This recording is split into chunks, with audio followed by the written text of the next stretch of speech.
Бул батырдын балдарым болбосо мамлекеттин бир карыш жери да керек эмес мага ишенин.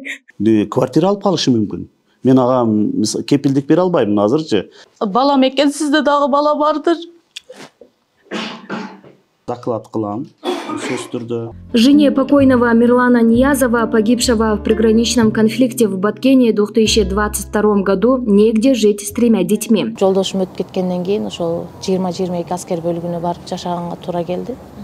Ал жерде жашап жүргөндө элдин баары үй алдык дешип эметип калышты. Өздөрү башында ошол бүт батырлардын үй бүлөсү деп бир групп ачышып, анан мен ошол жактан билип калдым. Үй берилип бүттү, анан эле канча кыдыршаевичтин ошо үй берилип бүттү деген сөзүн эметип калдым да, угуп калып, мен үй алган жокмунбу, отрядда отурамбы деп ыйлактап баштаганда, анан ал жерден эле эч ким мындай командирлер эме кылган жок. Эми болуп калат го деп эле эметип жүрүштү да. Анан 13 ноябрда аңа ошо Бишкектен бирөө чалып, сен ушинтип ызылдап атыпсың, үй албадым деп. Анан Карапаева Патмакан ким деп сураганда, ошо кайненем болот десем, ошол аялга бергенбиз деп айтты да. Последние 3 месяца она временно проживает в кризисном центре Сезим в Бишкеке. 3 айга кетти. Андан бери бизге келгенден баштап бизде коопсуздук жайыбыз бар да, адресин айта албайбыз. Ошол 4 баласы менен жашап атты. Анан азыр болсо бизде деле мындай өмүр бою болбосо да канчалык көпкө кармаганга болбойт. Эми ушундегенде башка кишилерге орун бошотуш керек. Биздики мындай бир жанагындай тез жардамдай да. По словам Сатины Лайлиевой, дом, который был предназначен для ее детей, неожиданно оказался в собственности свекрови. Она утверждает, что свекровь оформила недвижимость на ребенка первой жены покойного, с которой брак не был зарегистрирован. Теперь официальной жене погибшего с 3 детьми некуда идти. ЗАГС болгон эмес. Бул баланын энеси менен 2023 жылдын январь айына чейин жанагы белгисиз бала, кайненем ээрчип жүргөн белгисиз бала Алиев Орозбек болуп келген дагы. Анан эми закон боюнча деп атасыздар да, эми ошо закон боюнча айтып атам да, мен ошо 2023 жылдын январына чейин Алиев Орозбек болуп келген дагы. Анан ноябрь айында, 2022 жылдын ноябрь айында уже мага Бишкектен чалышкан, Карапаев Патмакан ким, кайненем ошол аялга берилген деп. Анан эле кийин 2020 уже кийинки жылда Алиев Орозбек, Акылбеков Орозбек Мирланович болуп келип калганда, бул ушул законго туура келеби ушул? Глава пограничной службы рассказал, что этот дом был подарен частными спонсорами, поэтому государство не может вмешиваться в этот вопрос. Ниязов Мирлан чынында батырларча курман болду.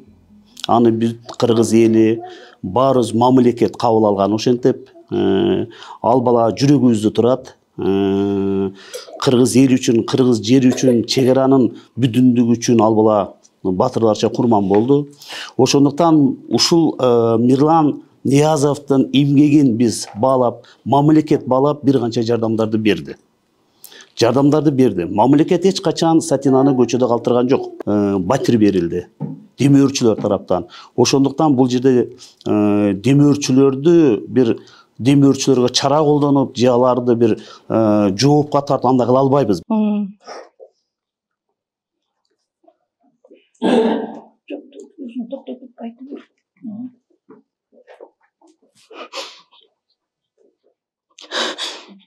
Мен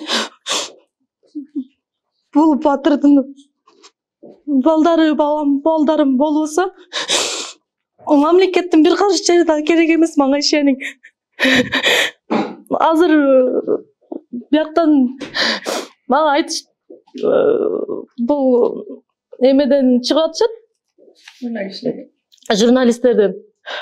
Бул тиякты каалабаса, биякты каалабаса өзүңүз деле интервью берипсиз. Мына Баткенде мен азыма кызык болуп атат да, ошо мен Баткенде отурганда Баткендеги служебный үй стройка кетип аткан. Ал вакытта мен 4,5 ай 5 айлык боюмда бар болчу. Ошол вакытта сиз мени ишке алат белеңиз? Служебный кылып. Ала албайт болчусуз. Бул кызымды жолдошума насип кылбаптыр көргөнгө. Бирок билип кетти да, Билип кетти. Анан бул төрөлгөндөн кийин ден соолугу, жүрөгү тешик төрөлдү. Балам экен, сизде дагы бала бардыр.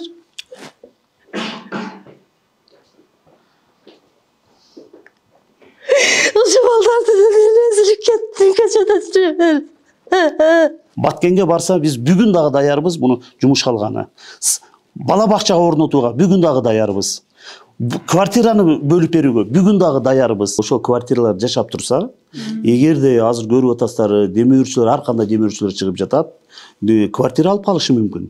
Мен ага кепилдик бере албайм азырчы. Ал сунушуңуз мени өтө канаттандырат. Сиз азыр чек ара башчысы катары эме кылтасыз, мени аябай канаттандырат. Анан бул балдардын үй маселеси дагы деле чечилбей калып атат да, мындай карагандачы. Мен сиз бул эмеге кызматка келгенге чейин мени эч ким уккан жок.